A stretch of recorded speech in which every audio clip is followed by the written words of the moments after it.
FATA سے ہیں جناب محمد آفریدی صاحب, انہوں نے کوئی 910 روپے ٹیکس ادا کیا. اسی طرح سے حلقہ 55 سے ایم این اے ہے طاہر صادق صاحب, انہوں نے 214 روپے ٹیکس دیا. حلقہ 224 سے ایم این اے ہے ذوالفقار باچانی صاحب, 388 روپے ٹیکس دیا. اسی طرح حلقہ 250 سے منتخب عطا اللہ صاحب نے 517 روپے ٹیکس دیا. پی ٹی آئی کی کمل شوزب کل 165 روپے. یار محمد رین صاحب انہوں نے کوئی 400 روپے ٹیکس ادا کیا. حالانکہ ان کے ایسٹس کی ڈیٹیل اگر آپ دیکھیں تو بندہ حیران رہ جاتا ہے یہ کس طرح سے انہوں نے مینج کیا ہے. اس طرح سے لمبی آگے بہت سے ایسے لوگوں کی لسٹ ہے جنہوں نے کوئی 800 روپے, کوئی 500 روپے اس طرح کا ٹیکس ادا کیا ہے. تو یہ شہباز بڑی مطلب عجیب سی بات لگتی ہے.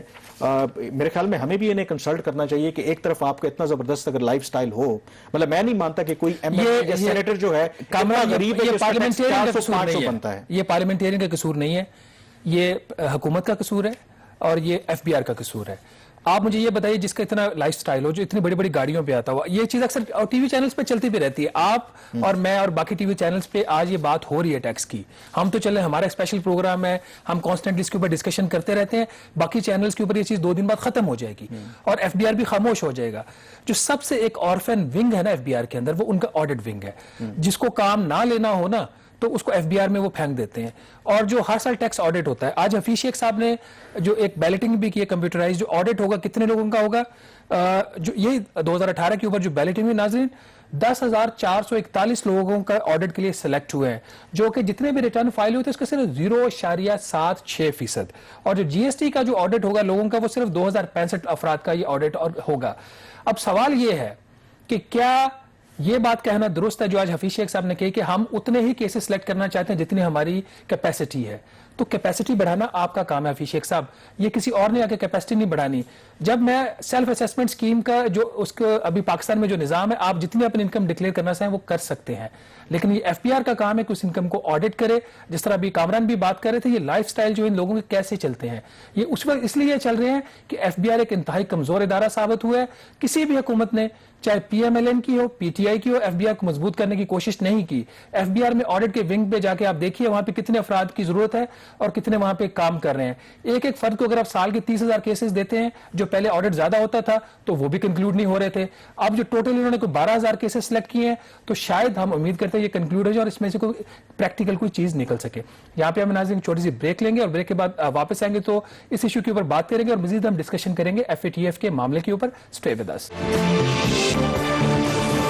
یہ پروگرام دی ریویو میں ایک دفعہ پھر آپ کو خوش آمدید کہتے ہیں. فائنینشیل ایکشن ٹاسک فورس کے حوالے سے جو لیجسلیشن اور جو کنٹروورسی ہے اس پر بھی بات کریں گے, لیکن اس سے پہلے تھوڑا سا ویو اپوزیشن کا بھی لے لیتے ہیں. جو ایف بی آر کی طرف سے ٹیکس ڈائریکٹری جاری کی گئی ہے اور اس پر بات کرنے کے لیے ہمارے ساتھ موجود ہیں سینیٹر ڈاکٹر مصدق ملک صاحب. تو بہت شکریہ, پی ایم ایل این سے ان کا تعلق ہے جوائن کرنے کا. تو یہ ٹیکس ڈائریکٹری دیکھ رہا تھا میں, تو آپ نے 25 لاکھ روپے 2018 میں ٹیکس دیا. یہ بتائیں کہ آپ کے اور بھی بہت سے کولیگ ہیں, مثلا فیصل ووڈا بڑے اچھے آپ کے دوست ہیں, زرتاج گل ہیں, انہوں نے تو کوئی ٹیکس نہیں دیا. تو آپ کو کوئی ٹیکس جو ریٹرن نہیں, امیر کا اثر ہے اس پر ڈائریکٹلی نہیں, تو انہوں نے تو ٹیکس کوئی نہیں دیا. وہی میں کہہ رہا ہوں اس حساب سے تو آپ بہت زیادہ امیر ہیں. نہیں, تو میں سوال آپ سے یہ کرنا, اسلام آباد میں گاڑیاں ساری ملا کے, تو میں مجھے اگر سوال اگر آپ پوچھتے تو میں سوال آپ سے یہی پوچھ رہا تھا کہ ایک طرف وہ آپ کے دوست فیصل ووڈا اتنے امیر ہیں, انہوں نے کوئی ٹیکس نہیں دیا, تو آپ کو لگتا ہے کہ وہ جو ٹیکس ریٹرن ان کے لائر بھرتے ہیں ان سے رابطہ کر لیتے, لگتا ہے آپ کا جو لائر تھا وہ ٹھیک نہیں تھا, مجھے لگتا ہے. نہیں, انہوں نے کوئی غلطی کی ہوگی, ٹیکس لائر کی ہوگی. میرا نہیں خیال کہ فیصل وارڈر صاحب کا یہ آپ جو اسٹیٹمنٹ دے رہے ہیں ان کی جس طرح ڈیولز ایڈوکیٹ اگر جو آپ بات کر رہے ہیں, ہو سکتا ہے وہ ان کا امریکن نیشنلٹی کا بھی ایشو تھا, ہو سکتا ہے اس وقت وہ پاکستانی نیشنل ہی نہ ہو. آپ یہ کہہ رہے ہیں کہ پاکستان سے باہر امریکہ میں ٹیکس جمع کرواتے ہیں, ہو سکتا ہے وہاں کروا رہے ہیں. اگر کرواتے بھی ہوں تو ڈبل ٹیکس ٹریٹی میں ادھر تو ڈکلیئر کریں گے نا سر. اس کا انہوں نے یہاں ریٹرن فائل نہیں, جی میرے خیال کچھ ایسا ہے جو کہ ان کی لائف سٹائل کے ساتھ نہیں جا رہا. جو کامران کا پوائنٹ ہے کہ آپ نے 25 لاکھ, لگتا ہے کہ کامران صاحب نے فج کی ہے یہ ساری جو لسٹ وسٹ ہے ان کو فیصل وارڈر میں نے آپ کو انٹروڈیوس کروایا کہ آپ کا تعلق پی ایم ایل این سے ہے, مجھے نہیں پتا تھا, ہو سکتا ہے کہ آپ فائنانس منسٹر صاحب جوڑنا چاہ رہے ہیں. آپ ہمارے دوستوں کو امبیرس کر رہے ہیں پبلکلی.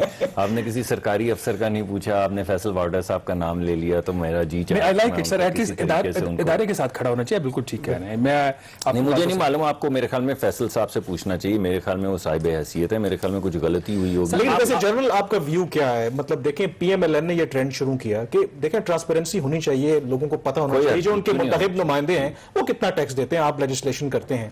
ان کے دور میں تھوڑا سا ڈیلے بھی ہوا لیکن اب انہوں نے جاری کی ہے, تو اٹس اے گڈ کہ آپ پبلکلی ڈسکشن ہو کہ کون کتنا ٹیکس دیتا ہے. مثلا شاہد خاقان عباسی صاحب نے 24 کروڑ سب سے زیادہ میرے خیال میں ٹیکس دیا ہے, تو اٹس اے گڈ تھنگ میرے خیال میں. جی, شاہد خاقان عباسی صاحب میرے خیال میں پاکستان میں بھی تیسرے یا چوتھے بڑے ٹیکس پیئر تھے, اور پھر اسی وجہ سے ان کو پھانسی کی چکی میں رکھا گیا, آپ کو یاد ہوگا. اور پارلیمنٹ میں ان کو چور بھی کہا جاتا ہے. جی جی, اور ہمارے قانون ہے نا, آپ کو معلوم ہے ہمارے ہاں قانون ہے کہ اگر آپ نے BA سے زیادہ آپ کی ڈگری ہو تو آپ C کلاس میں نہیں رہتے. تو انہوں نے تو UCLA سے بھی پڑھے ہوئے ہیں, اور واشنگٹن سے بھی انہوں نے DC سے ماسٹرز کیا ہوا ہے. پھر ایک قانون ہے کہ اگر آپ پارلیمان میں رہے ہوں تو آپ کو C کلاس میں نہیں ڈالتے, تو وہ تو کیونکہ وزیر اعظم رہے ہیں اور پارلیمان کے تو ممبر ہونا ہی پڑتا ہے اس کے لیے. اور تیسرا یہ کہ اگر آپ ٹیکس پیئرز ہوں تو کتنے کروڑ بولا آپ نے؟ 24 کروڑ ٹیکس دینے کے بعد وہ پھانسی کی چکی میں ان کو قید رکھا گیا غیر قانونی طور پہ. یہ ہو رہا ہے آپ کے ساتھ. چلیں میرا خیال مین ٹاپک پہ آ جاتے ہیں. جواب ہمیں مل گیا مین ٹاپک دوسرے مین ٹاپک پہ, کیونکہ اس وقت جو مصدق ملک صاحب کا مجھے موڈ لگ رہا ہے نا, یہ میٹھی میٹھی کلاس لے رہے ہیں, آپ کو اندازہ نہیں ہو رہا. یہ اپنی پارلیمنٹ کو ڈیفینڈ کر گئے, باوجود اس کے وہ ٹیکس کم پے کرتے ہیں. نہیں, میرا مطلب دیکھیے, میں نے آپ کے سامنے جو ٹیکس دیا ہے, میری ساری انکم ہر چیز جو ہے وہ FBR کے پاس ہے. اسی طرح شاہد عباسی صاحب نے ٹیکس دیا, آپ نے ذکر کیا ہے. آپ نے فیصل وارڈر صاحب کا ذکر کیا ہے, مجھے لگا غلطی ہوگی کیونکہ میں ان کو جانتا ہوں, اور میرے خیال میں وہ وزیر ہیں, وہ ٹیکس بھی اپنے یقینی طور پہ صحیح فائل کرتے ہوں گے. تو آپ چیک کر لیں کہ اس میں کچھ غلطی ہے. پھر اس کو دیکھ لیتے ہیں, ہو سکتا ہے FBR سے ٹائپنگ کی کوئی غلطی ہوگی ہو, کوئی مسئلہ کوئی بھی ہو سکتا ہے. ناظرین, اس ہفتے جو کافی ایک پروڈکٹیو ویک رہا, اس میں پارلیمنٹ کے اندر بہت زیادہ لیجسلیشن ہے, اور اپوزیشن باوجود اس کے کہ اس کو عددی برتری حاصل تھی حکومت کے اوپر, وہ اپنے جو بلز تھے وہ نہیں رکھوا سکے, اور وہاں پہ جو اپوزیشن کی موجودگی میں برتری کے باوجود وہ بل سارے پاس ہوئے. دو چیزیں اس ہفتے بہت امپورٹنٹ ہوئی. پارلیمنٹ کا جوائنٹ سیشن, اس کے اوپر کافی ڈسکشن ہوئی, لیکن ایک جوائنٹ گروپ جو ہے FATF کا, اس کی بھی ایک میٹنگ اسی ہفتے ہوئی. وہ ورچوئل میٹنگ تھی, فارن آفس میں ہوئی 15 اور 16 سپٹمبر کو, اور اس میٹنگ کے اندر پاکستان نے اپنی جو پروگرس تھی وہ پیش کی ہے FATF کے سامنے. اس کو جو کو چیئر کر رہے تھے مکاؤ, اور بھارت کے جو آفیشلز تھے وہ اس کو کو چیئر کر رہے تھے. یہ ورچوئل میٹنگ تھی. اگر کرونا وائرس نہ ہوتا تو شاید پاکستان ابراڈ جاتا ہے, ہمارے آفیشلز وہاں جا کے یہ میٹنگز ہوتی. اس میں کامران جو باٹم لائن ہے, آپ کو پتا ہے کہ ہم اس میں گرے لسٹ کے اوپر ہے جون 2018 سے, اور ہمیں ایکسٹینشن مل رہی ہیں. آخری ایکسٹینشن ہماری جون 2020 کی تھی, کرونا کی وجہ سے ہمیں 3 ماہ کی اور لائف لائن مل گئی. لیکن اب اس میں میری جو سورس انفارمیشن ہے, ابھی مصدق ملک صاحب سے بھی ہم پوچھیں گے کہ یہ جو 10 قوانین پاس ہوئے ہیں, اس کا ہمیں کوئی بہت زیادہ فائدہ فوری طور پر اگلے ہفتے جو FATF کی پلینری ہونے والی ہے اس میں نہیں ہوگا. اگلے مہینے اس میں جو FATF سے ریلیٹڈ جو صرف 2 قوانین ہیں, اینٹی ٹیررزم ایکٹ اور اینٹی منی لانڈرنگ ایکٹ, یہ اس FATF کی جو 27 ایکشن پلان ہے, اس 27 میں سے ہم 14 پہ آلریڈی امپلیمنٹ کر چکے ہیں. ہماری پروگرس سم ہاؤ سیٹسفیکٹری, اور 13 پہ نہیں ہے, تو یہ اس میں ہمیں مدد کرے گی. باقی جو 8 قوانین ہیں اس کا جو فائدہ ہمیں ہوگا, ہمارا ایک اور پروسیس ہے, وہ ہے میوچل ایویلویشن رپورٹ, جو ہماری اکتوبر 2019 میں جو Asia Pacific group on money laundering ہے اس نے اپروو کی. اصل ہمارا پرابلم وہاں پہ ہے. حکومت نے یہ سارے موقع کا فائدہ اٹھا کے وہ جو لیجسلیشن جو کرنے کی ہمیں ضرورت تھی وہ کروا لی, لیکن ایسا پینٹ کیا جا رہا ہے کہ اگر یہ لیجسلیشن نہ ہوتی تو شاید ہم بلیک لسٹ ہو جاتے. ایسی بات نہیں ہے. چلیں, تو میرے خیال میں ڈاکٹر صاحب سے اس حوالے سے پوچھتے ہیں. گورنمنٹ کہتی ہے کہ ظاہر ہے کہ قومی مفاد کا معاملہ ہے, اگر ہم لیجسلیشن نہیں کرتے تو ہم بلیک لسٹ میں چلے جائیں گے. بلیک لسٹ میں جائیں گے, اس کی اپنی امپلیکیشنز ہیں. لیکن آپ کا کیا کنسرن تھا, کیوں آپ نے اس قومی مفاد کے جو قوانین تھے اس کے حق میں ووٹ کیوں نہیں دیا, آپ نے کیوں مخالفت کی آپ نے؟ آپ یہ بتائیے مجھے, ویسے میرے جی میں تو یہ آیا کہ میں آپ سے پوچھوں کہ اور کون کون وزیر ہے جن کے ٹیکس سے فائر ہیں؟ زرتاج گل کے بھی ہے, اور بھی نہیں, وہ تو وزیر ہیں, ان کو تو باقاعدہ تنخواہ ملتی ہے. تنخواہ ملتی ہے, لیکن وہ ٹیکس ان کا غالباً وہ نہیں لگا. اور سینیٹر فیصل جاوید ہیں, وزیر نہیں ہے, بٹ فیاض الحسن چوہان بھی ہیں. اچھا جی, کمال ہوگی. چلے, تو بڑی عجیب بات کی. ٹاپک پہ ہے نا, آپ کو اپوزیشن کم سے کم یہ کیس تو کر لے. نہیں, ہمیں تو یہی لگتا ہے آپ کو غلط فہمی ہو رہی ہے. لیکن قومی مفاد کے جو قوانین ہیں گورنمنٹ یہ بتائیے مجھے, ماشاءاللہ آپ دونوں اہل خرد ہیں, اہل قلم ہیں, ذرا یہ بتائیے کہ قومی مفاد کا تحفظ جو ہے اس کی پاسداری کرنے کے لیے جو مسودہ ہے اسے کیا کہتے ہیں؟ سر ہمیں تو یہ سوالات ہم پوچھتے ہیں, ہمیں جواب آج نہیں اگر آتے. آپ تھوڑا اجازت دے دیں گے تو میں تھوڑا مزہ کر لوں گا. سر آپ مزہ ضرور کیجیے, تو میں خود آپ بتا مزہ دوں ضرور گا. کیجیے, لیکن اس جی کو دیکھیے بات یہ ہے آپ کو کہ پتا ہے اس کو کیا کہتے ہیں, آپ بناتے ہیں اس کو. آپ اگر سمجھدار آدمی, لیکن نام لینے سے گھبراتے ہیں. سر آج کل ہے آج کل اگر نام لیں نا ایسا تو پھر ایسا کچھ ہے نہیں آج کل. دیکھیے بات یہ ایسا نہیں ہے کچھ, یہ بات ٹھیک ہے آپ کی اور یہ ثابت ہو رہی ہے. یہ بات قومی مفاد کا جو علم کا تحفظ کے لیے جو ہمارے پاس مسودہ ہے اس کو آئین کہتے ہیں.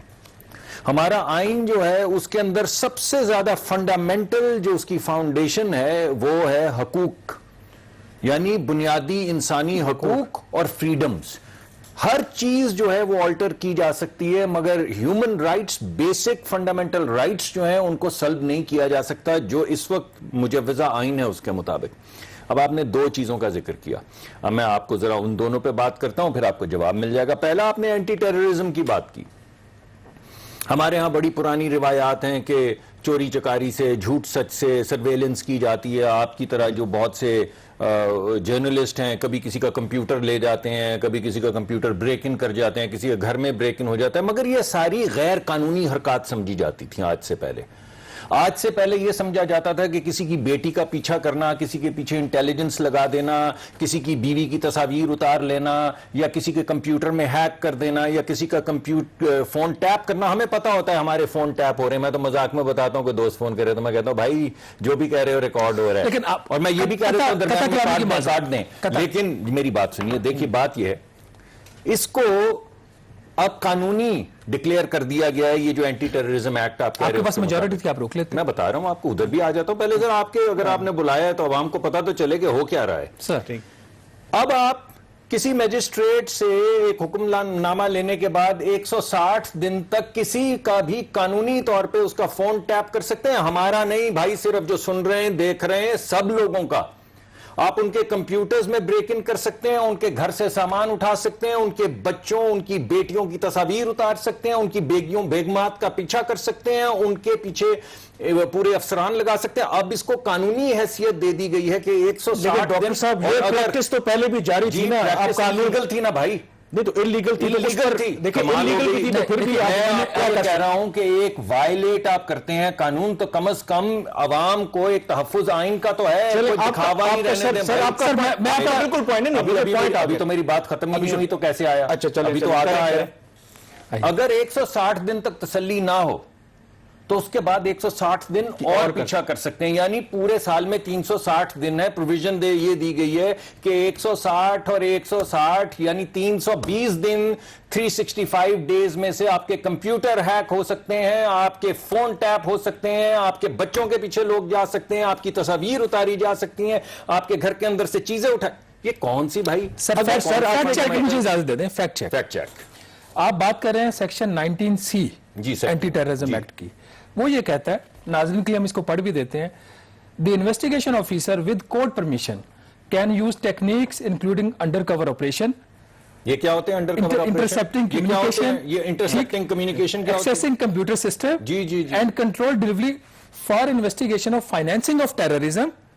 یہ تو فائنینسنگ آف ٹیررزم اور سسپیکٹڈ ٹیررسٹ کے لیے نا. اب صحافی اور سیاستدان تو نہیں ٹیررسٹ ہو سکتا نا.